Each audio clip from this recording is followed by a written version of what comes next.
Un projet de loi pour sécuriser Internet a été présenté ce mercredi en Conseil des ministres. Filtre anti-arnaque, lutte contre le cyberharcèlement ou encore l'accès des mineurs au contenu pornographique sont les principales mesures prévues par le gouvernement. Alors le texte est-il assez ambitieux et surtout sa mise en application est-elle possible? Élément de réponse avec Mathieu Devez.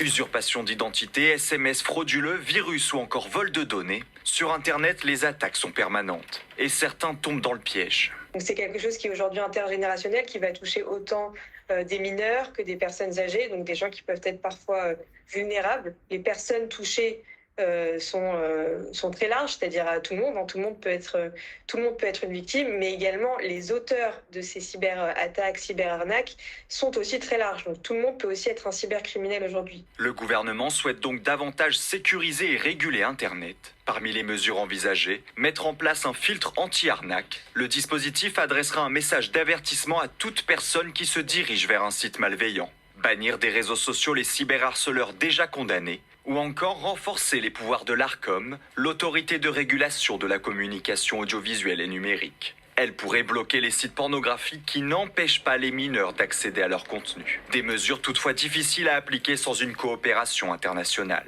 Nécessairement, pour que ce soit applicable et que concrètement, en pratique, cette loi puisse être mise en pratique, il faudra qu'il y ait une coopération judiciaire et policière au niveau européen et international.